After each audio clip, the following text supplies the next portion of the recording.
The migration of Muslims from Mecca to Medina, known as the Hijra, is one of the pivotal events in the history of Islam. It had profound political, social, and religious reasons. Initially, Muslims lived in Mecca, but their conflicts with the Meccan authorities and tribes became increasingly tense. They faced persecution and threats from tribal leaders who saw the new faith as a threat to their power and way of life. It is important to note that Muslims were not simply fleeing persecution. Their migration to Medina was also a response to the call for cooperation and support from the Medina tribes. Representatives of the Medina tribes visited Mecca and met with the Prophet Muhammad, who attracted them to his faith and offered them assistance in establishing justice and peace in their society.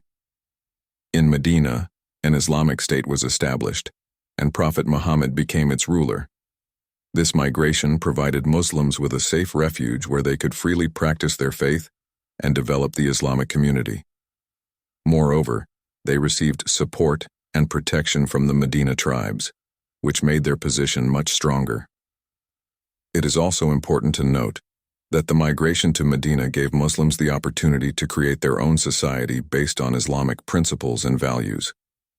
They established Islamic institutions, developed laws and rules that reflected their religious beliefs, and created a society based on justice, equality, and mutual assistance.